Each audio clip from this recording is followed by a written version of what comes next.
Good morning. Yan. Yung ating pong pamagat ay nagbago kaya sumunod. Paano po ba maging totoo sa pagsunod sa Diyos?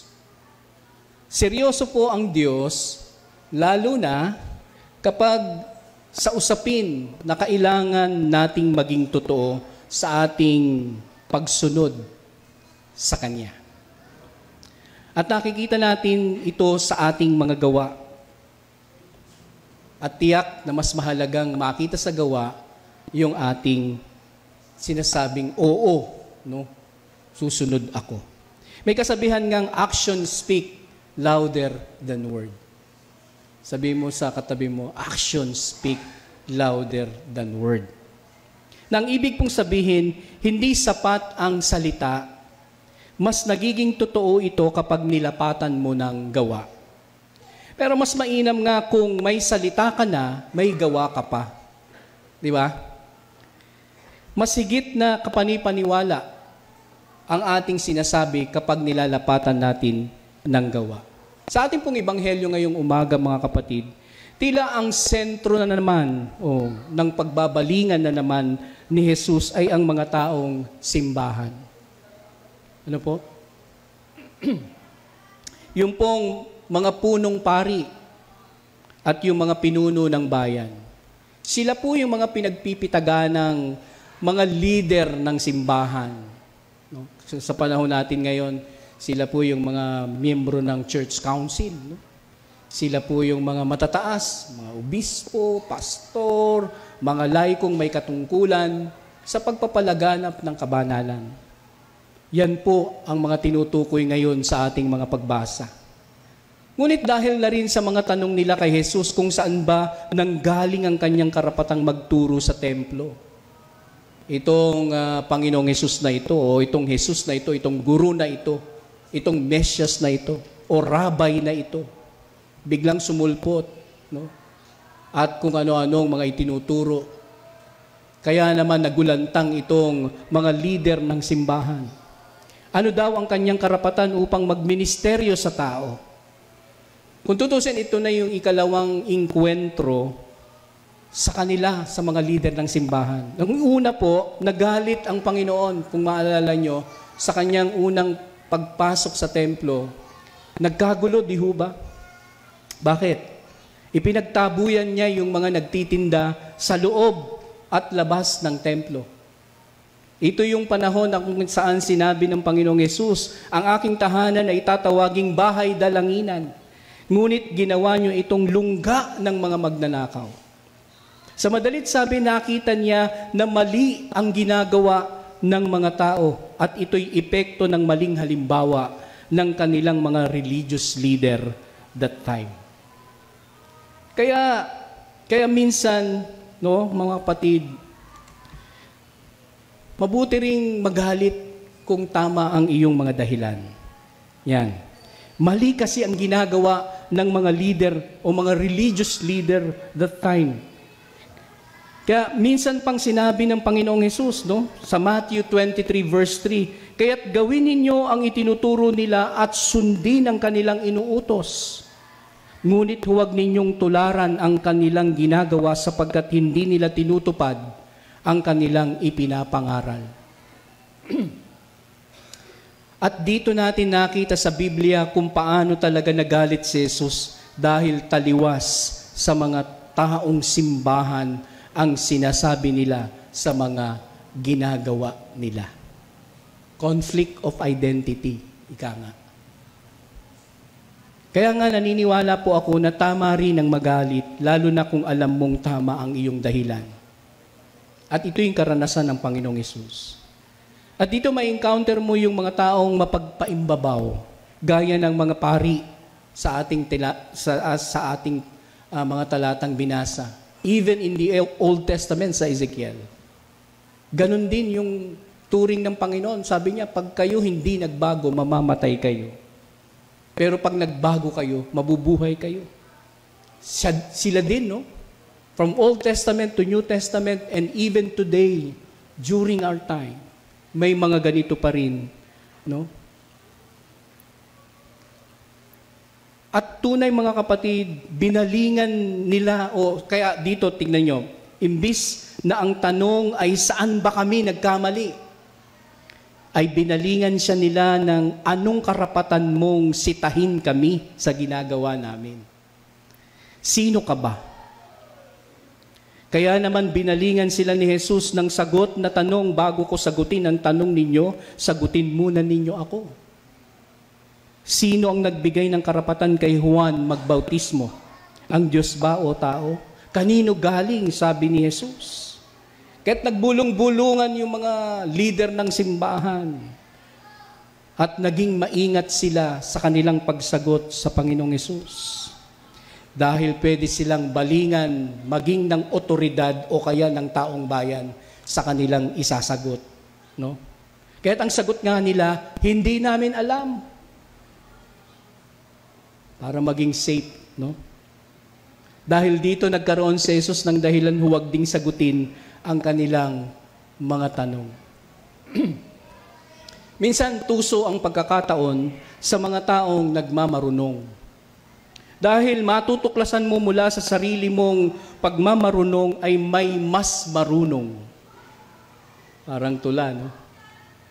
Naisahan sila ng Panginoong Hesus dahil ang kanyang pakay ay upang magturo na naman sa mga nakikinig.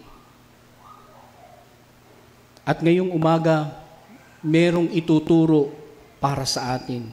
Kung tutuusin, inaasahan ng mga tao na maalam, marunong, matalino, no, ang mga taong simbahan. Lalo na siguro sa usaping kabanalan. Kapag nagsisimba ka, nakakarinig ka ng salita ng Diyos. You are aware the good and the bad. Alam mo ang tama at mali. Dahil itong mga punong pari, mga pinuno ng bayan, kinikilala silang matatalino, maalam sa kalakaran ng pananampalatayang Hudyo. Sinusundan sila ng mga tao and they always manipulate people. Kaya napapasunod nila ang mga tao sa gusto nila. Remember the decision they made choosing Barabbas and Jesus? Kung sino ang palalayain at sino ang ipapako sa krus? Magaling silang magmanipula ng taong bayan dahil nasa mataas silang posisyon. But Jesus used this avenue to teach again what must be the character of church people should be. Kaya gumamit uli ng isang talinghaga, hindi naman masyadong malalim yung talinghaga. Ito'y tungkol sa dalawang anak na inutusan. Ang isa ay nagsabi ng oo pero hindi naman sumunod. At ang ikalawa ay nagsabi ng hindi, ngunit kalaunay nagbago ang isip at sumunod. At sa totoo lang, parehas may hindi tugma sa pag-uugali ng dalawang ito. Meron ba kayong nabasang sagot ni Jesus na mas okay yung isa kaysa sa isa? Wala siyang sinabing gano'n. Dahil ang normal na katumbas ng oo ay pagtugon na ikaw ay susunod. At ang salitang hindi naman, ang normal na katumbas ay pagtanggi at hindi pagsunod. Di ba nga sabi ng Mateo 5:37, ngunit ang inyong pananalita ay maging oo kung oo, kung hindi, hindi. At anumang higit pa rito ay buhat na sa masama. Ibig sabihin, pag kontra sa sinabi mo, galing na raw po yun sa masama. Kaya damay din kahit na yung nagsabi ng hindi, pero sumunod bandang huli, may problema rin yun. Kala nyo mabuti, no? May problema rin yun. Sabi nga ng Revelation chapter 3:15-16, nalalaman ko ang ginagawa mo. Alam kong hindi ka malamig ni mainit man. Hindi na mabuti kung ikaw ay malamig o mainit. Ngunit, dahil sa ikaw ay maligamgam, hindi mainit ni malamig, isusuka kita. Anong ibig sabihin nito? Yung pabago-bago ang isip. May problema rin po yun, may pabago-bago ang isip. Kasi maraming napopospone ng mga gawain. Sabi mo, sasama ka. Tapos ngayon nandito ka, ipuno na yung sasakyan eh. Di ba? Nakuha niyo yung ibig ko sabihin. Nung una, umuo. Kaya naglagay ng ibang tao. Nagbago isip. Puno na. Nagkakaroon ng aberya dahil sa pabago-bago ng isip. Kaya't may problema pa rin. Pauna na gustong sigurong makita sa akin ng Panginoon dito, maging tapat tayo sa ating salita. That is the word of honor, sabi ganun. Kaya dito, ginawang halimbawa ng Panginoon ang mga makasalanan. Na baka nga mas mauna pang maligtas sila kaysa sa mga taong nasa loob ng simbahan. Sa verse 32 to 32, sa 31 to 32, sabi sa kanila ni Jesus, mas mauuna pang makapasok sa kaharian ng Diyos ang makasalanan. Yung mga prostitute, yung mga korap ng gobyerno, sapagkat itinuro ang pagsunod sa kalooban ng Diyos, nauna pa silang naniwala. Ngunit kayong mga tinuturing na banal, nakita't narinig na ninyong lahat, hindi pa rin kayo nagsisi at tumalikod sa inyong kasalanan. What is the meaning of lip service, by the way? It is the word absent of real action or intention. And from the religious context, where it was used to describe prayers that were said out loud but not felt in the heart. Minsan, may mga memorized tayong prayers, no? Pero hindi naman tumitimos sa puso. At sa kontekstong ito, tinuturuan tayo ng Panginoon ng tatlong bagay. Paano nga ba maging totoo sa pagsunod sa Diyos? Una siguro, ang totoong sumusunod sa Panginoon ay kumikilala sa kanyang kamalian. Yan. Turo mo yung sarili mo. Ganun. Ang totoo raw na sumusunod sa Panginoon ay kinikilala niya ang kanyang kamalian. Alam niyo po kung bakit mauuna pa ang makasalanang makapasok sa kaharian ng Diyos? Kapag na-convict sila ng Holy Spirit, kikilalanin nilang hindi sila deserving. They feel they're not okay with the Lord. At matutuklasan nila sa kanilang sarili na kailangan nila ang Diyos sa buhay nila.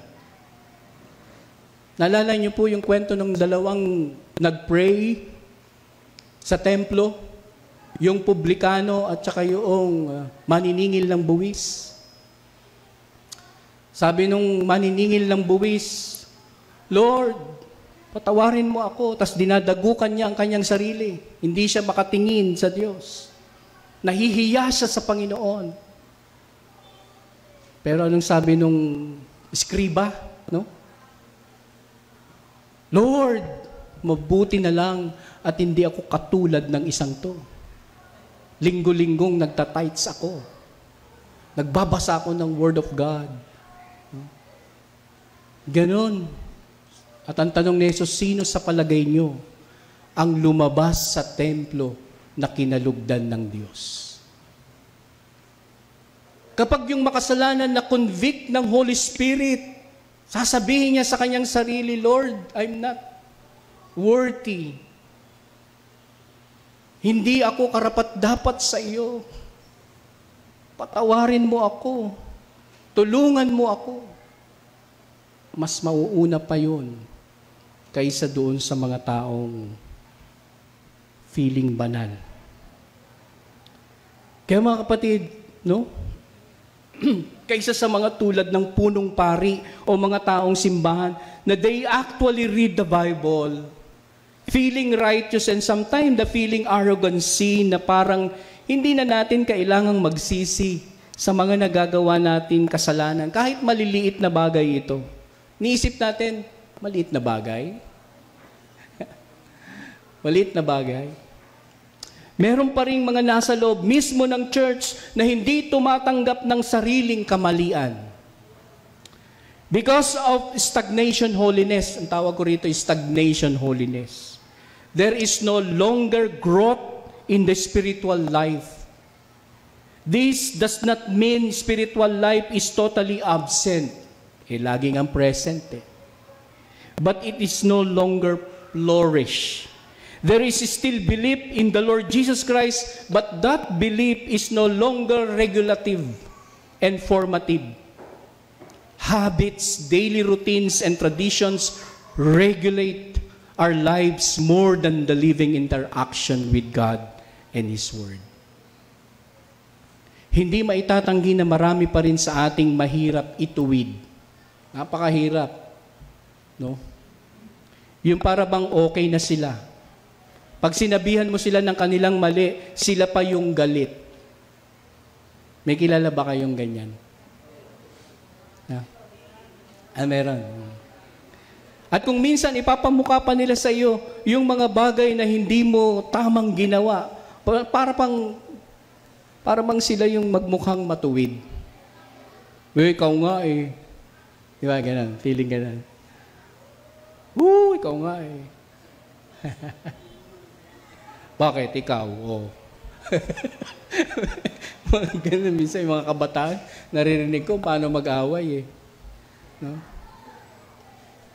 Mga may edad na pero isip bata pa rin. Yan. Pero yung mga taong kumikilala ng kanilang kamalian, tiyak may pagbabago. May nababago sa kanilang buhay. Ito yung una, mga kapatid. Ang totoong sumusunod sa Panginoon ay kumikilala sa kanyang kamalian. Pangalawa, ang totoong sumusunod sa Panginoon ay may tunay na pagbabago sa buhay. Ang pinupunto pa rin naman ng Panginoon dito nang sabihin niyang, kayong mga taong simbahan, nag-aaral o nangaral na sa inyo si Juan Bautista tungkol sa paghahari ng Diyos at pagsisisi, pero wala sa inyong naniwala. Mabuti pang mga taong hinusgahan ninyong masama ay tumalima at nagbago. God wants us to believe and respond the message of the kingdom. And how do we respond? We are to respond by obeying God. To say it another way, God is looking for a change within that leads to obedience. So that we come to do our Heavenly Father's will instead of our own and anyone's else. Sabi nga ni Pablo, di ba? Kung naalala niyo yung sinasabi ni Pablo, kaya't mag-ingat ang sino mang nag-aakalang siya'y nakatayo at baka siya ay mabuwal. In 1 Corinthians 10:12. Ito ay isang babala para sa atin. Hindi ka kailanman makakarating sa isang lugar na hindi mo matatanggap ang mensahe ng Diyos. Kung saan hindi mo kailangang maging bukas sa pagsisisi. Kaya kapag kinonvict ka ng Holy Spirit, mabilis mong marirealize, kailangan ko na palang mag-return 90 degrees. Wag 180 kasi babalik ka rin sa dati. Dapat turn. Di ba? Ang tunay na sumusunod sa Panginoon, merong pagbabago sa kanyang buhay at nakikita yung pagbabagong iyon sa kanya. Kung dati ganito yung ugali mo, may pagbabago ngayon. Alam po ninyo, yung isa sa pinakamasarap sa pagiging Kristiyano, yung marunong kang mag-reflect. Marunong kang mag-reflect. Yung hindi tayo stagnant. Yung dati wala kang pakialam, ngayon parang mabilis mong ma-realize na bahagi ka pala ng isang o ng kabuuang sitwasyon. Dahil nakakapag-reflect ka. Nakakabasa ka ng salita ng Diyos. Hindi mo lang pinakikinggan yung Word of God, kundi naaapektuhan ka na nito. Dati parang wala lang sa'yo. No? Labas dito, pasok dito, labas doon. Parang wala lang sa'yo. Pero bakit ngayon? Parang nasasaktan ka na kapag tinatamaan ka ng sermon. Di ba? Positibo ba? Negatibo ba yung dating sa'yo? Kapag nasasaktan ka, tinatamaan ka ng sermon. Masaya ka dapat. kapag tinatamaan ka ng sermon. At nararamdaman mo yon. Ibig sabihin, gumagana yung pakiramdam mo. Buhay ka! Sabihin mo sa katabi mo, buhay ka! Diba? Eh yung hindi na nasasaktan, manhid na yon. Diba? Yung hindi nasasaktan, manhid na yon. Dahil gusto ng Diyos, may unti-unting mabago sa iyo. At kapag malinaw mong nakita ang mali mo, madali na sa iyong ituwid ito. At ang buhay Kristiyano ay lifetime na pagbabago yan. Lifetime na pagre-reflect. Lifetime na pagbabago po ito. Palapit ng palapit ka sa Panginoong Jesucristo. At hindi humihinto na hinuhubog ang iyong sarili ayon sa kalooban ng Panginoon. At nakikita mo ang grasya ng Panginoon na tumutulong sa iyo para lalo ka pang magbago. Diba? Ang totoong sumusunod sa Panginoon ay may tunay na pagbabago sa kanyang buhay. What does it mean to be level up in Christian life? In essence, it is about becoming the best version of yourself that you can be in the image of Christ. Yan. No? Mas lalo mong inilalapit ang iyong sarili kay Kristo. Tayo ba yung palapit ng palapit para maging kamukha ni Kristo? O yung palayo ng palayo, tinutubuan ng sungay? Kaya mga kapatid, ganito ang pananampalataya na inaasahan sa atin. Level up in involving the ministry. Level up in giving and level up in worship. Level up in worship. Paano natin wino-worship ang Panginoon? Gaano tayo ka-excited sa worship every Sunday, di ba? Mga kapatid, alam niyo po, masarap magbago para kay Kristo. At panghuli, mga kapatid, ang totoong sumusunod sa Panginoon ay nakikita sa gawa, hindi lang sa salita. Pansinin niyo po yung mga punong pare, napakaganda ng kanilang mga suot. Sabi ko kay Noemi, hindi muna ako mag-aabito ngayon. Kasi yung mga punong pare naka-abito, ang gaganda ng kanilang mga abito, mga gown. Doble pa yan. Parang yun sa mga Order of St. Luke, doble-doble. Ay, mga Order of St. Luke. Pero hindi naman sila yun. Yung mga dating mga pare, doble-doble. Ang gaganda, may mga ginto pa ang kanilang mga damit. No? Pero hindi naman sila concerned sa mga tao sa paligid nila. Kung baga, puro status lang nila ang kanilang pinahahalagahan. Ngunit suriin, marami silang napapabayaan sa paligid nila na naghihirap, inaabuso at talamak ang kanilang pagbubulag-bulagan sa totoong nagaganap sa kanilang mga nasasakupan bilang mga pinuno ng bayan o mga punong pari. Hindi lang puro hallelujah sa church ang pagiging Kristiyano o ang pagsunod sa Diyos. Tayo po dapat malinaw sa atin yung pagiging metodista natin pagdating sa kabanalan. And why did John Wesley say, no holiness, but social holiness? Ano ibig sabihin ni John Wesley po dito? He explained that holiness is not just a personal matter, but also social one, requiring Christians to unite and help each other grow in faith. Kailangan natin ng isa't isa, mga kapatid. Kailangan ko kayo. At kailangan nyo rin ako paminsan-minsan. Hindi lang linggo. Kailangan natin nagpapaalalahanan sa isa't isa. Ang dami ng platform na binigay ang Panginoon. Nandiyan ang text, calls, messengers, Instagram, kung ano-ano pa. Ang daming platforms na binibigay ang Panginoon. Salamat sa pandemic. Ganun. Ang daming ipinakita, itinuro para ma-realize natin, no? There is no personal but social holiness. Naniniwala tayo mga kapatid. Naniniwala si John Wesley na ang pananampalatayang Kristiyano ay hindi lamang dapat isabuhay ng isa-isa, kundi pati na rin ang komunidad kasama ang iba. Therefore, practicing Christianity in community express our faith in daily life.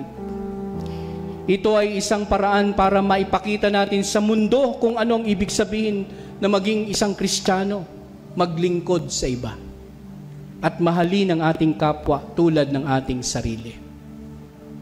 Ang pamayan ng Kristiyano ay isang makapangyarihang saksi sa mundo na nagpapakita ng nagbabagong kapangyarihan ng pag-ibig at biyaya ng Diyos sa ating buhay. Kaya ang hamon sa atin mga kapatid, kung talagang susunod tayo sa Panginoon, concerned tayo sa mga in need o sa mga nangangailangan.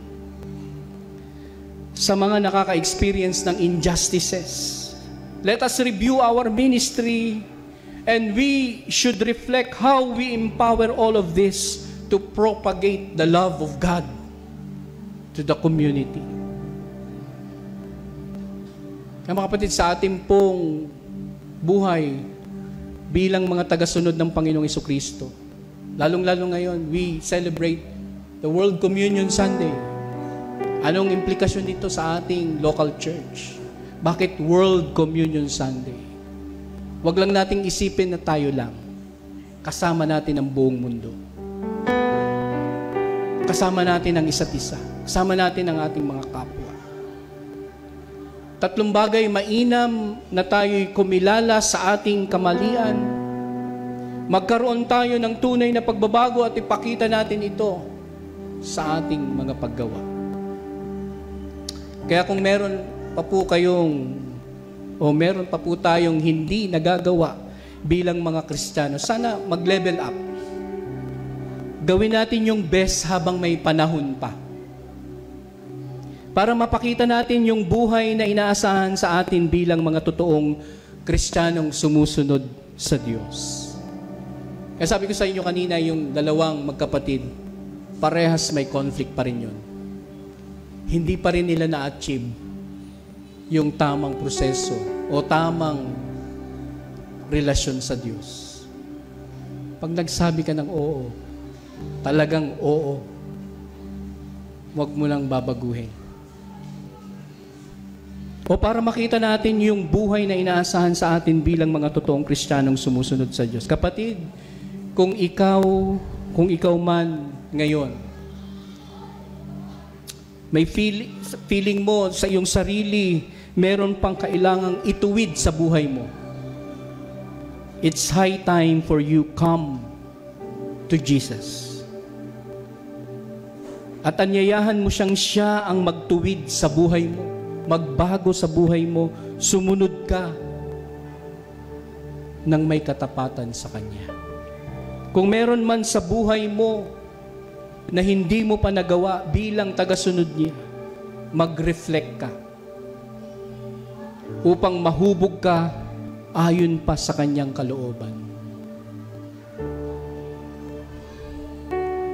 Kapatid, hayaan niyo pong manalangin ako at tilingin nating gabayan niya tayo na makasunod tayong lahat sa gusto ng Panginoon. Tayo yumuko at tayo pumigil.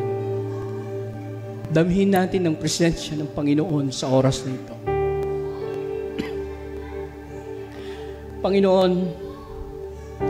Panginoon naming makapangyarihan sa lahat.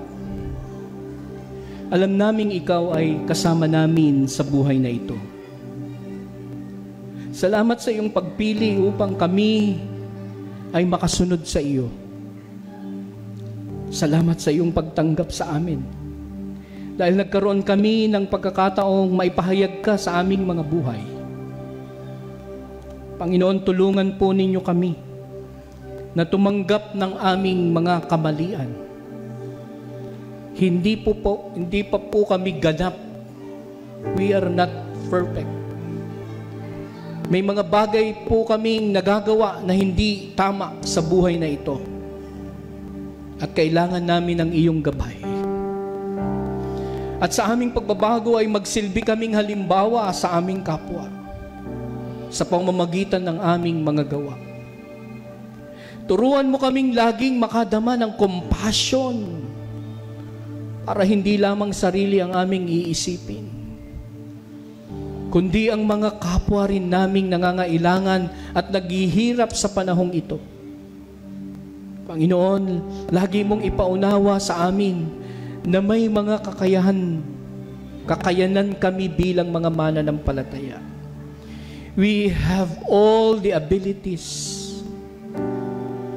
to do something good for your kingdom. Bigyan niyo po kami ng lakas ng loob na maipahayag namin ang inyong salita sa lahat at laging maisabuhay ang aming pagkatawag bilang iyong mga tapat na lingkod.